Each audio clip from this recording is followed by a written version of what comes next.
নামৰ ভাণ্ডাৰ মুখে বাজ হয় হাজাৰ নাম আমাৰ হৃদয়ত পুঞ্জীভূত কৰি আনিছে তাৰ পৰা এটা দুটা নাম মাত্ৰ আপুনি ল'বৰ কাৰণে ল'ৰা ছোৱালীক ল'বৰ কাৰণে পৰিয়ালৰ প্ৰত্যেকৰ মুখত যাতে থাকিবৰ কাৰণে আপুনি মাত্ৰ পৰামৰ্শ দিব লাগে এনে ৰাম কৃষ্ণ নাম যিটো সদায় সুৰে গায় সদায়েই মংগল তাৰ অমংগল কোনো অমংগল আহিব নোৱাৰে মাত্ৰ ঈশ্বৰৰ নাম আপুনি মুখেদি বাছ কৰিব লাগে লোকৰ পৰা ধাৰ কৰিব নালাগে হৃদয়তে আছে এই অভ্যাসটো আমি কৰিব লাগিব গতিকে কৃষ্ণ কথা অমৃত কপিও সাৱধানে কৰিও যতন যাবে প্ৰাণ থাকে মানে জীয়াই থকা লাগে যাতে আমি এনেকুৱা অনুষ্ঠান পাতি থাকিব পাৰোঁ বুজি থাকিব পাৰোঁ তাৰ কাৰণে আপোনালোকে যত্ন কৰিলে দেওবিল গাঁৱত জন্মগ্ৰহণ কৰা বহুত আপোনালোকৰ মানুহ চিৰ সজীৱ হৈ থাকিব মৰিও অমৰ হৈ থাকিব দেই এই দেওবিল বাংলোৰ গাঁৱত জন্মগ্ৰহণ কৰা বহুত মানুহ চিৰ সজীৱ হৈ থাকিব কেনেকৈ আমাৰ একাদশ স্কন্ধত কৈছে কৃষ্ণ বৈকুণ্ঠ প্ৰায় হোৱাৰ লগে লগে গোটেই দ্বাৰকা নগৰখন সাগৰত ডুব গ'ল কিন্তু ৰুক্মিণী মন্দিৰ আজি কুপতি জিলিকি আছে আৰু সেই মন্দিৰ সাগৰৰ মাজত চাই অহা ভকতটো আমি পাইছোঁ পিছে এতিয়া গুৰুজনাৰ দৰ্শন ভাগৱতৰ দৰ্শন বেদৰ দৰ্শন এতিয়া আমি সাগৰৰ মাজত ৰুক্মিণী মন্দিৰ বিচাৰি ফুৰিলে নহ'ব দেওবিল বাংক গাঁৱত জন্মগ্ৰহণ কৰি আপুনি গাঁওখনৰ কাৰণে সমাজখনৰ কাৰণে উঠি অহা প্ৰজন্মৰ কাৰণে অনুষ্ঠানৰ কাৰণে প্ৰতিষ্ঠানৰ কাৰণে সমাজৰ উন্নয়নৰ কাৰণে কি ভাল কাম কৰি থৈ গ'ল আপুনি দেওবিল গাঁৱত জন্মগ্ৰহণ কৰি গাঁওখনৰ ভৱিষ্যত উন্নতিৰ কাৰণে গাঁওখন আগবাঢ়ি যাবৰ কাৰণে আপুনি কি ভাল কাম কৰি থৈ গ'ল সেই ভাল কামেই হ'ব ৰুক্মিণী মন্দিৰ সি আপোনাক চিৰ সজীৱ কৰি ৰাখিব আজি শংকৰ মাধৱ কায়িকভাৱে আমাৰ মাজত নাই মহাত্মা গান্ধী নাই জৱাহৰলাল নেহেৰু নাই মানে ৰাভাদেৱ নাই বিষ্ণু প্ৰসাদ ৰাভা নাই আজি আমাৰ গতিকে কিন্তু তেওঁলোকে জগতৰ কাৰণে যি অৱদান দি থৈ গ'ল সেই অৱদানে তেওঁলোকক চিৰ সজীৱ কৰি ৰাখিছে এই দেশ দ্বাৰকা দেশটোক দ্বাৰকাৰ লগত তুলনা কৰিছে কাল হৈছে সাগৰ 100 বছৰ পিছত আমাৰ এই দেশ নাইকিয়া হৈ যাব কিন্তু আপুনি দেওবিল গাঁৱত যিখিনি আদৰ্শ এৰি থৈ যাব সেইখিনি আপোনাক চিৰ সজীৱ কৰিছে এই ৰুক্মিণী মন্দিৰ এই কীৰ্তি সৎকামৰ কীৰ্তি আমি যাতে এৰি থৈ যাব পাৰোঁ তাৰ কাৰণে আপোনালোকে সংকল্পবদ্ধ হ'ব আপোনালোকক কাক কি দিছে ভগৱানে আপোনালোকে দেওবিল গাঁৱৰ মানুহে জানিব দেওবিল গাঁৱৰ গাঁওখনৰ ভিতৰত কাৰোবাক আটাইতকৈ ধনী মানুহ কৰি পঠিয়াইছে কাৰোবাক হয়তো আটাইতকৈ বিদ্যাৱন্ত কৰি পঠিয়াইছে কাৰোবাক হয়তো আটাইতকৈ সম্পদশালী কৰি পঠিয়াইছে কাৰোবাক হয়তো আটাইতকৈ বুদ্ধিমন্ত কৰি পঠিয়াইছে কাৰোবাক হয়তো আটাইতকৈ ভগৱানে জ্ঞানী কৰি পঠিয়াইছে আপোনালোকৰ গাঁৱৰ মানুহে জানিব গাঁওখনৰ ভিতৰত ধনী কোন বিদ্যাৱন্ত কোন বুদ্ধিমন্ত কোন জ্ঞানী কোন সম্পদশালী কোন আপোনালোকে জানিব কিন্তু ভগৱন্তই কৈছে তোমাক গাঁওখনৰ ভিতৰত মই ধনী মানি জ্ঞানী কৰি পঠিয়াইছো মই দিয়া প্ৰতিভাটো মোৰ কামত ব্যৱহাৰ কৰিবলৈ শিকিবা মই তোমাক এনেই গাঁওখনৰ ভিতৰত ধনী কৰি পঠিওৱা নাই এনেই গাঁওখনৰ ভিতৰত তোমাক সকলোতকৈ বেছি বিদ্যাৱন্ত কৰি পঠিওৱা নাই এনেই মই তোমাক বুদ্ধিমন্ত আৰু সম্পদশালী কৰি পঠিওৱা নাই মই দিয়া প্ৰতিভাটো মোৰ কামত ব্যৱহাৰ কৰিবলৈ শিকিবা মই মানে এটা আত্মা তৃণমূল এটা আত্মা মই মানে পৰিয়াল মই মানে সমাজ মই মানে অনুষ্ঠান মই মানে প্ৰতিষ্ঠান মই মানে দল মই মানে সংগঠন মই মানে জড়জগত মই মানে জীৱ জগত মই মানে নিখিল জগত অহম নিৰ্বাচনে অগ্ৰে ন অন্যথ তৎপৰম প্ৰত্যাত অহম যুগ এইতৈছ যুগ অৱশিষ্ট নিশ্চয় অহম আদিত মই শেষত মধ্যত মই শেষত ময়েই থাকিম তুমি দেখা জগতখন মিছা জগত মিথ্যা ব্ৰহ্ম সত্য ব্ৰহ্মহে সঁচা জীৱ ব্ৰহ্ম এব কেৱলম জীৱই ব্ৰহ্ম আপুনি তৃণমূল এটা আত্মাৰ পৰা পৰিয়াল সমাজ অনুষ্ঠান প্ৰতিষ্ঠান দল সংগঠন সকলো দিশত আগবঢ়াই যাবৰ কাৰণে গাঁওখন আগবঢ়াই দিবৰ কাৰণে আপোনাক দিয়া প্ৰতিভাটো প্ৰয়োগ কৰিব জানিব লাগিব যদি প্ৰয়োগ কৰিব নাজানে আপোনাৰ মোৰ অৱস্থাও পৰীক্ষিত আৰু ব্যাসৰ দৰে হ'ব পৰীক্ষিতক ভগৱন্তই ভাৰতবৰ্ষৰ এজন শ্ৰেষ্ঠ বৈষ্ণৱ ৰজা কৰি পঠিয়াইছিলে কিন্তু পৰীক্ষিতে সেই প্ৰতিভাটো প্ৰয়োগ কৰিব নজনাৰ কাৰণে অভিভক্ত হৈ গ'ল বৈষ্ণৱৰ প্ৰতিভা কি সাধুৰ সেৱা নাম ধৰ্ম পৰিৱেশ সাৰ বৈষ্ণৱ বোলৰ এহিও তত্ত্ব আছে যাৰ যাৰ সাধুৰ প্ৰতি সন্তজনৰ প্ৰতি ভকত বৈষ্ণৱৰ প্ৰতি যাৰ শ্ৰদ্ধা থাকে, নামৰ প্ৰতি যাৰ আস্থা থাকে, ই ডেকা ল'ৰাই হওক গাভৰু ছোৱালীয়ে হওক, বোৱাৰীয়ে হওক শাহুৱে হওক, পিতৃয়ে হওক মাতৃয়ে হওক, শহুৰে হওক শাহুৰে হওক, যাৰ ভকতৰ প্ৰতি শ্ৰদ্ধা থাকিব, যাৰ নামৰ প্ৰতি আস্থা থাকিব, সেইজন গুণত বৈষ্ণৱ।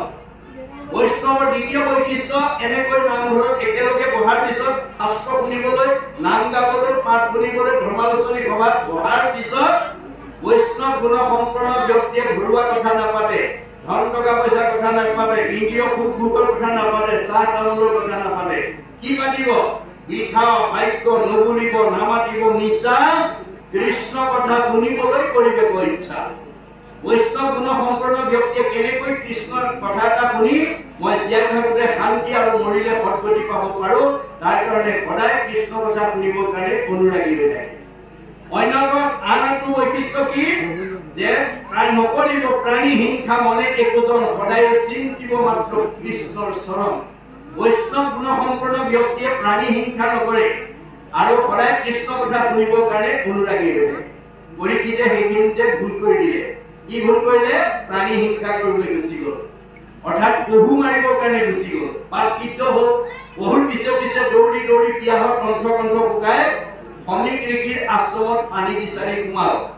যি সময়ত শ্ৰমিক ঋষিয়ে একান্ত মানে ঈশ্বৰক ধ্যান কৰি আছে, কোন আহিছে কোন অহা নাই গম নাপায়, কিন্তু পৰীক্ষিতে সেই কথাটো বিবেচনা নকৰি পদমৰ্যাদাক প্ৰাধান্য দি, মই দেশৰ ৰজা, তুমি মোৰ প্ৰজা, তোমাৰ আশ্ৰমত মই আহিছো, তুমি মোক মান্যতা দিয়া নাই, এই বুলি তেওঁ অহংকাৰত উৎফুল্লিত হৈ আপোনাৰ ধনুৰ আগেৰে মৰা সাপ এটা শ্ৰমিক ঋষি ডিঙিত মেৰিয়াই গুচি গ'ল।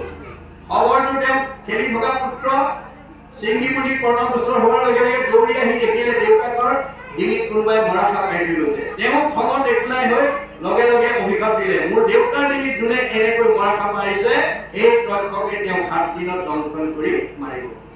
খবৰটো তেওঁ কৰ্ণগোচৰ হোৱাৰ লগে লগে মৃত্যুৰ ভয়ত ভীতিগ্ৰস্ত হৈ গ'ল।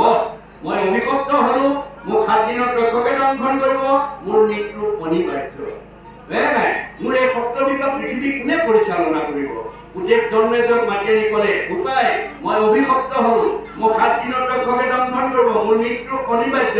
গতিকে এই সপ্তবিধ পৃথিৱী পৰিচালনাৰ দায়িত্ব মই তোমাৰ ওপৰত অৰ্পণ কৰিলো, আৰু মই কিবা প্ৰকাৰে তক্ষকৰ দংশনৰ পৰা নিজক বচাব পাৰো নেকি উপায় বিচাৰি যাওঁ। এনে ক'লৈ গ'ল? গংগাৰ পাৰত আশ্ৰয় ল'লে। পৰীক্ষিতে গংগাৰ পাৰত আশ্ৰয় ল'লে। মনত ৰাখিব, পৰীক্ষিতে যদি মৃত্যুৰ হাতৰ পৰা, কালৰ হাতৰ পৰা, তক্ষকৰ হাতৰ পৰা নিজক বচাবৰ কাৰণে যদি গংগাত আশ্ৰয় ল'ব লাগে, আপুনি মই লাগে নে নালাগে? আৰু আজি আমি লৈছো নে নাই? এই কথা আজি অনুভৱ কৰিব লাগিব। কি গংগা? নামেই গংগা, নামেই গংগা। নামে নাতাৰিলে জীৱ আৰু কোনে তাৰে, শ্ৰাদ্ধ কৰি কাক কোনে তাৰিবাব পাৰে, কাৰ শ্ৰাদ্ধ কোনে কৰে, শ্ৰাদ্ধ কোনে খায়, কেৱলে নিজৰ মাত্ৰ জীৱিকাৰ উপায়।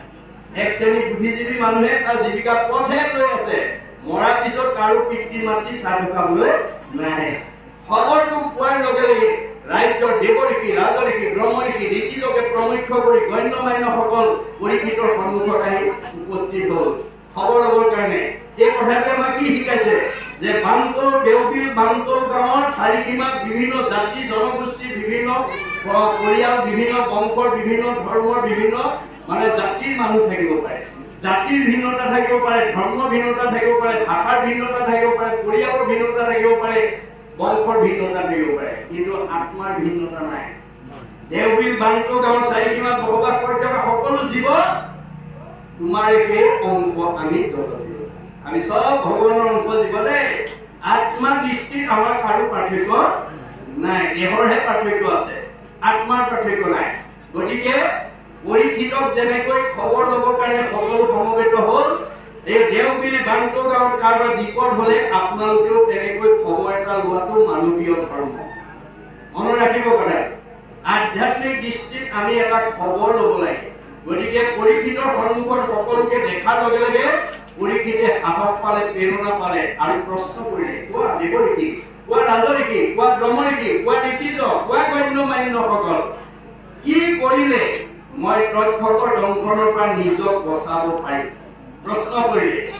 ৰজাৰ প্ৰশ্ন শুনাৰ লগে লগে সকলোৱে উত্তৰ দিলে। কোনে ক'লে তপ কৰা, কোনে ক'লে জপ কৰা, কোনে ক'লে যজ্ঞ কৰা, কোনে ক'লে দান কৰা, কোনে ক'লে তীৰ্থ কৰা, কোনে ক'লে স্নান কৰা, নানা ঋষিৰ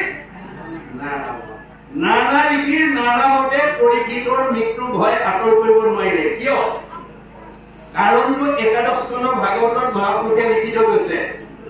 অৰ্থাৎ আমি ভগৱন্তৰ সৃষ্টিৰ চাৰিমুখী জীৱৰ ভিতৰত সৰ্বশ্ৰেষ্ঠ জীৱ মানুহ, পৃথিৱীৰ জীৱশ্ৰেষ্ঠ মানুহে ই ধৰ্ম ল'লে এই সংসাৰৰ পৰা নিজক উদ্ধাৰ কৰিব পাৰিব, সেই ধৰ্মটোৰ বিষয়ে ভগৱন্তই নিজৰ মুখেদি কৈ থৈ গৈছে। আৰু আন ধৰ্মবিলাকৰ কথা ঋষিবিলাকৰ মুখেদি কৈ থৈ গৈছে। আন ধৰ্ম ঋষিৰ মুখে কৰাইলা বেকত, সেইকাৰণে নানা ঋষিৰ নানা মত কহিলা আপোন মুখে নিজৰ ধৰ্ম দল। আৰু যিটো ধৰ্ম পালন কৰিলে আমি জীৱশ্ৰেষ্ঠ মানুহ কৰিব পাৰো, সেইটো ধৰ্ম তেওঁ নিজৰ মুখেদি কৈছে। সেইটোৱে হৈছে ভাগৱত ধৰ্ম, সেইটোৱে হৈছে ভক্তি ধৰ্ম, আৰু সেইটোৱে হৈছে নাম ধৰ্ম, সেইটোৱে হৈছে সনাতন ধৰ্ম। মনত ৰাখিব কথা, সাৰ্বজনীন ধৰ্ম মানে ভগৱন্তই সাৰ্বজনীন সনাতন নাম ধৰ্ম, ভক্তি ধৰ্ম, ভাগৱত ধৰ্ম নিজৰ মুখেদি কৈছে। গতিকে শুকদেৱে আহি প্ৰথম স্কন্ধৰ পৰা দ্বাদশ স্কন্ধ ভাগৱতলৈ 7 দিন 7 ৰাতি নীৰৱ নিশ্চিন্তভাৱে যেতিয়া পৰীক্ষিতক শ্ৰৱণ কৰাই দিলে, দ্বাদশ স্কন্ধ শুনাৰ লগে লগে পৰীক্ষিতৰ ব্ৰহ্ম জ্ঞান প্ৰাপ্ত হৈ গ'ল। মই ইমান সময় মৰিম বুলি যিটো ভয় কৰি আছিলো, তাৰ দেখোন মৃত্যুৱেই নাই। অৰ্থাৎ আমাৰ জীৱৰ মৃত্যু নাই। আমি নাজানি আজি কৈ আছো দেৱগীৰ বান্ধৱ আমাৰ আমুকা মৰিল, তামুকী মৰিল, স্বৰ্গগামী হ'ল, বৈকুণ্ঠগামী হ'ল, প্ৰয়াত হ'ল, বিদেশ হ'ল, নানান শব্দৰে আমি কাৰোবাক মৰাটোকে কৈ আছো। কিন্তু কৃষ্ণই অৰ্জুনক কৈছে, সখা এই মানুহ মৰা বুলি কোৱাটো মিছা কথা কৈ আছে। জীৱন মৰণ কহে যিটো জন সবে মিছা মহাভাৱ, কৰ্মৰ সংস্কাৰে কোনো দেহলৈ পূৰ্ব দেহ কৰে ত্যাগ। জীৱৰ মৃত্যু নাই অৰ্জুন, সংস্কাৰ আছে। আৰু এই দেহ এৰি আন এটা দেহলৈ গুচি যায়। আমাৰ দেহত থকা জীৱটোৰ মৃত্যু নাই, মৃত্যু দেহটোৰহে আছে। জীৱটোৰ গতি আছে কি যেন যুগে তৃণ পাইলে এৰয় অপৰ জীৱৰ দেহৰ জানা পেহী পতন্তৰ। এটা শ্ৰেণী যুগ, যেনে শ্ৰেণী যুগে যেনেকৈ মুখৰ আগত এডাল বন নাপালে আনডাল পিছৰডাল এৰি নিদিয়ে, ঠিক আমাৰ দেহত থকা জীৱটোৱে আন এটা দেহ নোপোৱালৈকে এইটো দেহৰ পৰা ওলাই নাযায়। যেন নৱ বস্ত্ৰ পুৰুষে পিন্ধে আগ, পুৰাতন বস্ত্ৰ আছে কৰে পৰিত্যাগ। আপুনি ফটা চোলা এটা পিন্ধি আছিল, বজাৰৰ পৰা নতুন এটা অনাৰ লগে লগে পুৰণাটো পেলাই যেনেকৈ নতুন এটা পিন্ধে, আমাৰ দেহত থকা জীৱটো নতুন দেহ এটা পালে সেইটো দেহৰ পৰা ওলাই যায়। গতিকে জীৱৰ হয় সৎগতি, নহয় অধোগতি। যে আমি আপোনাৰ দেহত থকা জীৱটো ওপৰলৈ পঠিয়াব নে তললৈ পঠিয়াব, তাৰ নিৰ্ভৰ কৰিব ভাগৱত শুনাৰ ওপৰত। আপোনালোকে যদি আজিৰ দৰে পৰিৱেশত যদি ভাগৱত শুনিব পাৰে, আপোনাৰ জীৱটো সংস্কাৰ হ'ব, ই সৎগতি পাব। আৰু যদি নুশুনে ই অশান্তি পাব, মৰিলে অধোগতি যাব। জীৱৰ গতিহে আছে, মনত ৰাখিব কথাটো। সেইকাৰণে আপোনালোকে জীয়াই থকালৈকে এই কৰ্ম আঁচনি নেৰিব। আৰু আজি আপোনালোকৰ ভালপোৱা গাঁৱৰ ৰাইজে উপাৰ্জনৰ সাৰ্থকতা কৰিছে। অৰ্থ আজি 12 কিঞ্চিত একো নাহি ফল, যদি নভজয় হৰিচৰণ কমল। আপোনালোকে যি ধন টকা পইচা ঘটিছে, আজিৰ দৰে ঈশ্বৰৰ সেৱা কামত যদি লগাব নোৱাৰে, সেই ধনৰ কোনো মূল্য নাই বুলি কৈছে। কিয়? দুখ কৰি ধন ধান আৰ্জাত মানে কৃষ্ণে এৰে যদি তাকো খাই দিয়া নাই।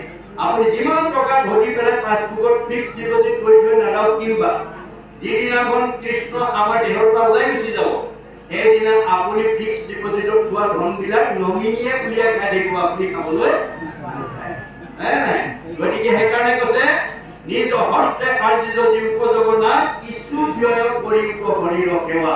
এই দুখন হাতেৰে যি উপাৰ্জন কৰিছে তাৰ কিবা এটা অংশ দিল খুচিকে দিব, আনন্দ মনে মোৰ কামত দিব। যিবা কিছু আছে ধন, তেজাক আৰু মোহ মন, কিছু ব্যয় কৰা হৰি অৰ্থে। দেৱেকে ভগৱতী বাঢ়ে, মাধৱত প্ৰেম চৰে, দেৱে ধনৰ নাযায় তাৰ ব্যৰ্থে। আজি আপোনালোকে অনুষ্ঠানটো সাফল্যমণ্ডিত কৰিবৰ কাৰণে যিসকলে দান বৰঙণি দিছে, সাধ্য অনুসৰি কোনোবাই 2000, কোনোবাই 5000, কোনোবাই 1000, কোনোবাই 500, যি দিছে দেখাত খৰচ হৈছে, আচলতে জমা হৈছে। আমাৰ বেদৰ মতে জমা হৈছে কি এক গুণ নহয়, নাজানি মুগুধ কবে ধন সাঞ্চিত হয়। আজিৰ অনুষ্ঠানটোত যিখিনি বৰঙণি দিলে আপোনালোকৰ ধাৰ ভগৱন্তৰ নেখায়, এগুণ দিলে অনন্ত গুণ দিব। ভগৱানে কৈছে তুমি দুহাতে দিছা, মই তোমাক 4 হাতে দি দিম, তুমি কিমান চাবা। নাই মই ভকতৰ ধাৰ নেখাওঁ, তাৰ উদাহৰণ দ্ৰৌপদীৰ ক্ষেত্ৰত দেখুৱাই থৈ আহিছো। আপোনালোকে জানে ভগৱন্ত কৃষ্ণৰ 16,108 গৰাকী ভাৰ্যা, আটাইতকৈ 8 গৰাকীক বেছি ভাল পায়, দেখিবলৈ ধুনীয়া আৰু তেওঁ বেছি ভাল পায়। এই 8 গৰাকীতকৈও কিন্তু দ্ৰৌপদীক বেছি ভাল পায়। এই কথাটো 8 গৰাকীয়ে জনাৰ কাৰণে কৃষ্ণৰ ওপৰত খুব আমি ইমান ধুনীয়া ধুনীয়া 8 গৰাকী থাকোঁতে এওঁ আকৌ দ্ৰৌপদীকো ভাল পায়। কিন্তু তেওঁলোকে ভগাৰ লগে লগে ভগৱন্তে গম পাই গ'ল আমাৰ চবৰে হৃদয়তে ভগৱন্ত আছে, সমস্ত ভূতৰে মই আছো হৃদয়ত। আপুনি কি ভাবে কি কয় সব জানে তেওঁ। মই দ্ৰৌপদীক কিয় ভাল পাওঁ এই কথাটো যদি মই বাস্তৱিক উদাহৰণৰ দ্বাৰা দেখুৱাই দিব নোৱাৰো, তেওঁলোকে ভৱিষ্যতলৈকে মোৰ ওপৰত আক্ষেপ থাকি যাব, সদায় তেওঁলোকে মোৰ ওপৰত ক্ষোভ কৰি থাকিব। গতিকে তেওঁ মানে সেই 8 গৰাকী মনৰ পৰা সেই সংকীৰ্ণতা অন্ধবিশ্বাসটো আঁতৰাই দিবৰ কাৰণে তেওঁ তাৎক্ষণিকভাৱে কৰ্ম আচৰণ কৰি অস্ত্ৰ পৰিচালনা কৰি আছে আৰু দ্ৰৌপদীক আমন্ত্ৰণ কৰিছে। অস্ত্ৰ পৰিচালনা কৰি থাকোঁতে অস্ত্ৰ লাগি আঙুলি কাটি তেজ ওলালে কৃষ্ণৰ। তেজ যেতিয়া ওলালে 8 গৰাকীয়ে ফটা কাপোৰ বিচাৰি ভিতৰত সোমালে। সেই মুহূৰ্ততে দ্ৰৌপদী আহি তেওঁৰ সন্মুখত থিয় হৈ কৃষ্ণৰ আঙুলিৰ পৰা তেজ ওলোৱা দেখি তেওঁ অকণো উপেক্ষা নকৰি পিন্ধি যোৱা শাৰীখনৰ আঁচল এটা ফালি তৎক্ষণাৎ কৃষ্ণৰ আঙুলি বান্ধি তেজ ৰাখি দিলে। এওঁলোকে ফটা কাপোৰলৈ ওলাই আহি দেখে দ্ৰৌপদীয়ে আঙুলি বান্ধিলে। তেতিয়াহে ভাবিছে ভালেটো এওঁ ভাল পায়। সেই তেতিয়াহে 8 গৰাকীয়ে দ্ৰৌপদীক কিয় ভাল পায় সেই কথাটো উপলব্ধি কৰিছে। অৰ্থাৎ কৃষ্ণই দৈহিকভাৱে নহয়, কৃষ্ণই মানুহক ভাল পায়, জীৱক ভাল পায়, জীৱ শক্তি তেওঁৰ প্ৰতি শক্তি। গতিকে দ্ৰৌপদীৰ শক্তিত তেওঁ সন্তুষ্ট হল। তেতিয়া 8 গৰাকী সংস্কাৰ হল। কিন্তু এটুকুৰা বস্ত্ৰ ভকতৰ ধাৰ লাগিল। এটুকুৰা বস্ত্ৰৰ ধাৰ অনন্ত বস্ত্ৰৰূপে পৰিশোধ কৰি ভকতৰ ধাৰ পৰিশোধ কৰি দিছে। কোনদিনা? যিদিনাখন ৰজস্বলা অৱস্থাত দুঃশাসনে দ্ৰৌপদীক ৰাজসভাত বস্ত্ৰহৰণ কৰিছিল, বস্ত্ৰৰ ধাৰ বস্ত্ৰৰে পৰিশোধ কৰি দিছে। দ্ৰৌপদীক যদি দিয়ে আমাক নিদিব কিয়? এই বিশ্বাস লাগিব দেই। বিশ্বাসে পাইবে তাংক তৰ্কে বহুত দূৰ। আপুনি তৰ্ক যুদ্ধ কৰিলে আপোনাৰ হৃদয়ৰ পৰা কৃষ্ণ বহুত দূৰ আঁতৰি গুচি যাব। বুজিলে? কৰ্মত বিষ্ট সজাৰে জ্ঞাত থাকন্ত হৰি অতিশয় দূৰহন্ততাৰ দূৰতো বিদূৰহন্ততা। ভগৱন্ত সকলোৰে হৃদয়ত আছে। আপুনি যদি বাহিৰত বিচাৰি ফুৰিছে তৎ জপ যাগ কৰি সমস্ত ভূতৰে মই আছো হৃদয়ত, তত্ত্ব নাপাই মোক বিচাৰে বাহিৰত। আজি আমাৰ সমাজত বহুতে বাহিৰত বিচাৰি ফুৰিছে। আমাৰ গুৰুজনে কৈছে নহয়, ভগৱন্তৰ হৃদয়তে আছে, আপুনি ভগৱন্তক হৃদয়ত বিচাৰক। তেওঁ যদিও নিৰ্গুণ, যদিও তেওঁ নিৰাকাৰ, যদিও তেওঁ অদৃশ্য, যদিও তেওঁ অব্যক্ত, ভকতে নাম ললে তেওঁ ব্যক্ত হৈ যায় বুলি কৈছে। স্বভাৱতে অজময়ী জন্ম নাহি যাৰ, ভকতৰ ইচ্ছাই মই ধৰো অৱতাৰ। গতিকে আপুনি ভকত হবলৈ শিকক আৰু তেওঁৰ নাম লওক। আপুনি আজি তাৰিখতো অৱতাৰ কৰিব পাৰিব বুলি ভাগৱতে কৈছে। কেনেকৈ কৰিব? ভাগৱতত কৈছে অব্যক্ত ঈশ্বৰ হৰি জাত কৰে নাহি নাহি পৰম পুৰুষ ভগৱান। এই ভক্তজনে লৈলে নাম পূৰ্ণ কৰি মন কাম, অন্তৰতে দেই সমিধান। আপুনি কি বিপদত পৰিছে, কি সমস্যা হৈছে, আপুনি একান্ত মনে হাত দুখন তেওঁ থকা ঠাইলৈ লিখক, প্ৰভু তুমি কৃপা নকৰিলে, তুমি উদ্ধাৰ নকৰিলে মোৰ আৰু গত্যন্তৰ। লগে লগে আপোনাৰ হৃদস্থিৰ হৈ তাৰ গুৰিলে গলে আপোনাৰ সমস্যা সমাধান হব। আপোনাৰ মনতে জাগৰণ কৰিব, অথবা তেওঁ নিজে প্ৰতিনিধি পঠাই দিব। যেনেকৈ ব্যাসৰ ওচৰলৈ নাৰদক পঠাই দিছে। ব্যাসৰ দৰে বিদগ্ধ পণ্ডিত, বেদজ্ঞ শাস্ত্ৰজ্ঞ টীকালজ্ঞ হৈও তেওঁ অভিভক্ত হৈ গৈছে। তেওঁ মানে অসন্তুষ্ট জীৱন নিৰ্বাহ কৰিব লগা হৈছে। অধু মুখে আছে বকি হুয়া নিৰ্ভবদ সেই পেলা প্ৰত্যাশী মিলিল নাৰদ।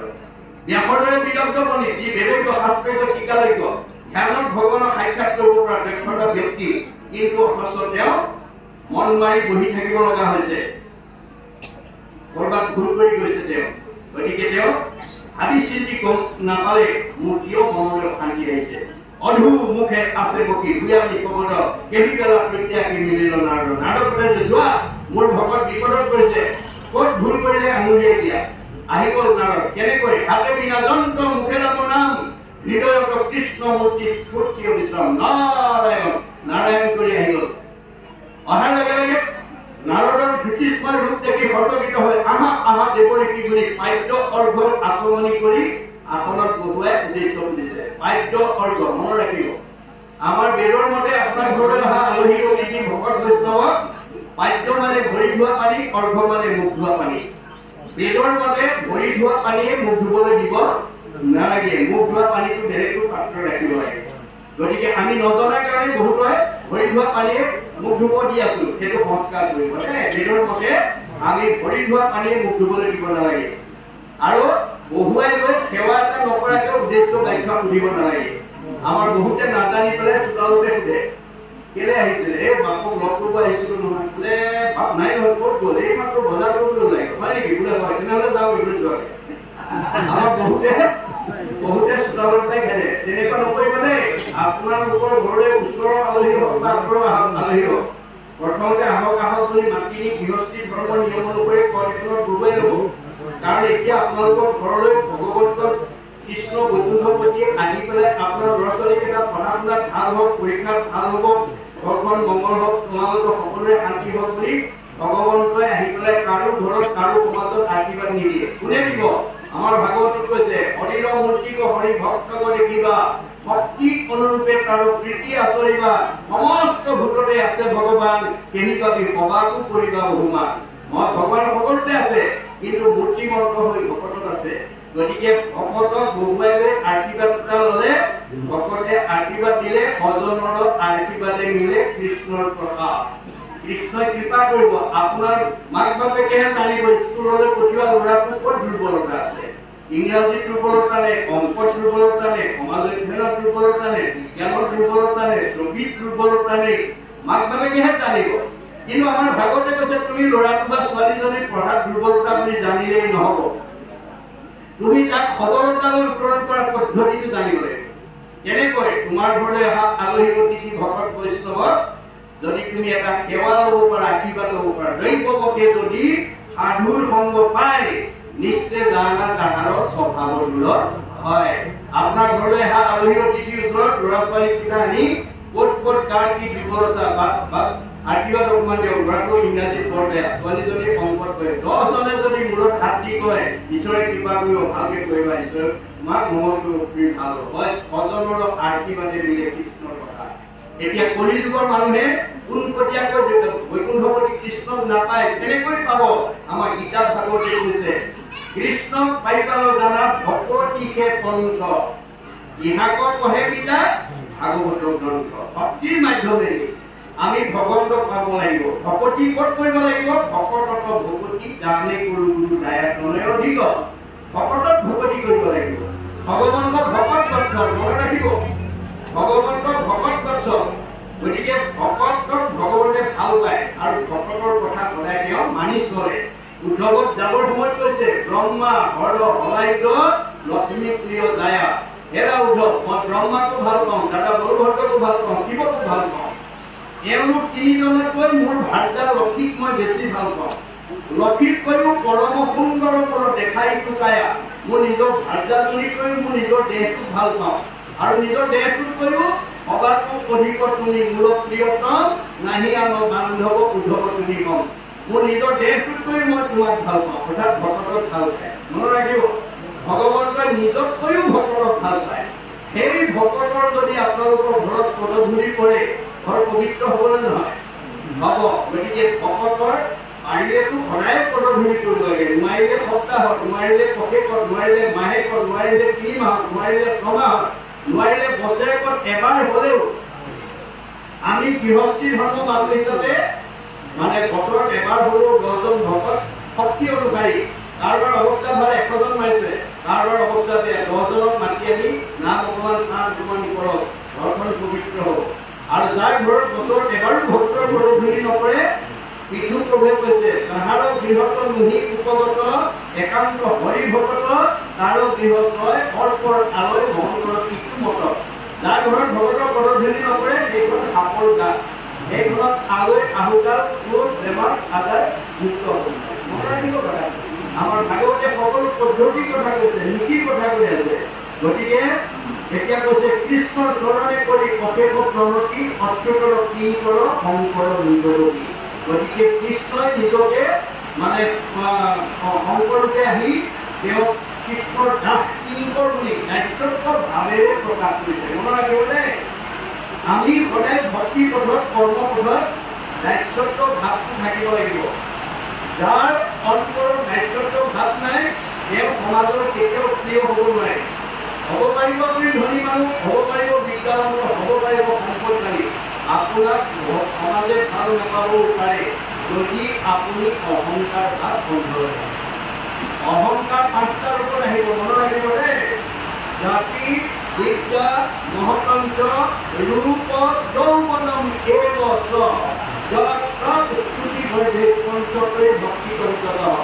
এই পাঁচটা ভাৱে আমাৰ হৃদয়লৈ অহংকাৰ নমাই আনে আৰু ভকতি পথৰ পৰা আমাক আঁতৰাই লৈ যায়।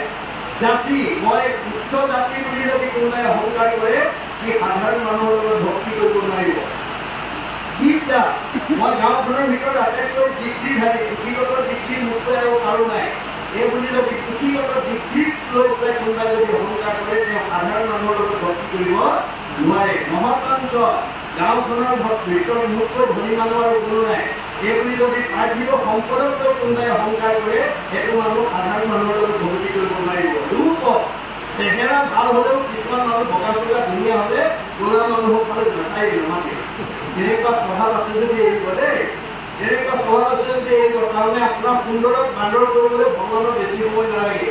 সুন্দৰতাটো আপোনাৰ পূৰ্ব জন্মৰ সাধনাৰ ফল। আপুনি এই জন্মত এজনী ধুনীয়া গাভৰু ছোৱালী বগা চগা হ'বৰ কাৰণে, ডেকা ল'ৰা বোৱাৰী এজনী বা মতা মানুহ বা মাইকী মানুহ এজনী হ'বৰ কাৰণে পূৰ্বতেই ভগৱানক আপুনি মানে সাধনা কৰিছিল কাৰণে এই জন্মত আপোনাক সুন্দৰ কৰি পঠিয়াই দিছে। গতিকে সুন্দৰক লৈ পেলাই যদি আপুনি অহংকাৰ কৰে আপোনাক বান্দৰ কৰিবলৈ বেছি সময় নালাগে। আপুনি মইতো দূৰৰ কথা, এদিন দেৱৰ্ষি নাৰদেও বৈকুণ্ঠত গৈ ভগৱানৰ লগত সংলাপ কৰোঁতে প্ৰসংগত কৈছিলে, প্ৰভু মোতকৈ সুন্দৰ ব্যক্তিৰ মৰ্যত আৰু দ্বিতীয়জন নাই। কৃষ্ণই নিশ্চিতকৈ হাঁহি মাৰি ক'লে, মোৰ আগতে যি কৰা দেই নাৰদ, এইটো কথা আৰু তুমি আমাৰ আগত নক'বা। নাৰদে মনে মনে শুনি থাকিলে। আকৌ সংলাপ কৰি বৈকুণ্ঠৰ পৰা নামি অহাৰ লগে লগে তেওঁ মনতে আকৌ ভাৱটো হ'ল, মই দেখিবলৈ ধুনীয়া, এইটো কৰিও অপৰাধ লাগেনে? অহংকাৰটো আকৌ আহি গ'ল। ভগৱানে অন্তৰতে আছে, হ'ল ই মানে সংস্কাৰ নহ'ল। ইয়াক যদি মই এইটো সংস্কাৰ কৰি নিদিওঁ এই সুন্দৰতাই এদিন তেওঁ সমাজৰ পৰা অঁতৰাই লৈ যাব। এই বুলি তেওঁ মানে নাৰদ গৈ থকা ৰাস্তাতে ভূগোলে স্বয়ম্বৰ এখন কাটি দিলে। স্বয়ম্বৰৰ কন্যাগৰাকী বিশ্ব সুন্দৰী, তেওঁ সুন্দৰকে মালা পিন্ধাব। নাৰদৰ কাণত কথাটো কৰিব। নাৰদে ভাবিলে মোতকেতো সুন্দৰ আৰু দ্বিতীয় নাই, আজি এগৰাকী মই লোৱা হ'ব। এই বুলি একেবাৰে মানে স্বয়ম্বৰৰ প্ৰথম আসনখনতে তেওঁ বহিলে। কাষতে গন্ধৰ্ব, দেৱতাবিলাকৰ ভিতৰত গন্ধৰ্বৰ ধুনীয়া, তাৰপিছত ৰজা মহাৰজা। কইনাই যেতিয়া মালা লৈ ওলাই আহিছে, নাৰদে ভাবিলে মোৰ দিনটো আজি তোমাকে আৰু ওচৰ পোৱাৰ লগে লগে দিনটো যেতিয়া আগবঢ়াই দিছে, কইনাই তেওঁলোকৰ কথাই দৃষ্টিয়ে যেতিয়া আগবাঢ়ি গৈছে যে মানে গন্ধৰ্ব কি হৈছে বোলে, তুমি আইনাখন চোৱা দেখি চোৱা, গৈ পেলাই চাইছে বান্দৰ কৰি নাৰদক বান্দৰ কৰি থৈ দিছে। নাৰদে গম পাই গ'ল এইটো বহুত ধুনীয়া কৰিলে। গতিকে তেওঁ মানে অভিশাপ দিলে, তুমিও এদিন এই বান্দৰক বনাই লৈ উজাৰা কৰিলে। গতিকে সেইকাৰণে ভকতৰ অভিশাপক চেতা যুগত ৰাম অৱতাৰত বান্দৰক বনাই লৈ বিকাৰ উদ্ধাৰ কৰিব লাগে। এইবোৰ কাহিনী উপকাহিনী। ইয়াৰ মাজতে আমাক কিছুমান নীতি শিক্ষা দি আছে। অৰ্থাৎ আমি যাতে বিনাশী ধন টকা পইচা গাড়ী মটৰ টকা ঘৰ দুৱাৰ চুলি চেহেৰা বিদ্যাক লৈ আমি যাতে কোনোদিন অহংকাৰ কৰিব লগা নহয়। অহংকাৰ কৰিব পাৰিব কিন্তু আপোনাৰ পতন হ'ব। পতন হ'বলৈ বেছি দিন নালাগে। আপুনি মানুহ কোন? ভগৱন্তৰ বাহন গৰুৰ পক্ষীয়ে এদিন মনতে অহংকাৰ কৰিছিলে। কি বুলি? মোতকৈ বলৱান প্ৰাণী পৃথিৱীত আৰু দ্বিতীয়জন নাই। মোৰ পৃথিৱীত নুঠিলে ভগৱন্তৰ কেনে যাব? ভগৱন্তই গম পাই গ'ল ইয়াৰ অহংকাৰ হৈ গ'ল। গতিকে অহংকাৰটো নাশ কৰিবৰ কাৰণে তেওঁ পৃথিৱীত উঠা হ'ল। এদিন দুদিনকৈ ৩-৪ দিন পাৰ হওঁতে ভগৱন্তক গৰুৰ পৃথিৱীত উঠা হ'ল। গৰুৱে ভাবিব ভগৱন্তক এক মুহূৰ্ত মোক পিঠি নুঠিলে কিন্তু যাব নোৱাৰে আজি এইবোৰে ভাইটি হ'ল উঠা নাই মোক দেখা নাই কাৰণে উঠা নাই সেইবুলি মোক দেখা দিবৰ কাৰণে সন্মুখত গৈ থিয় হ'ল গৰুৰ আহিল মানে ভয় প্ৰভু আহিল ভগৱানে গমেই পাইছে কিহৰ কাৰণে আহিছে হ'ব তুমি ভাল কাম কৰি এই পাহাৰৰ কাটিতে হনুমান শুই আছে মই মাতিছোঁ বুলি কোৱা দেখোঁ চাবৰ কাৰণে গৰু উঠি উৰা মাৰি গৈ পাহাৰৰ কাষত মানে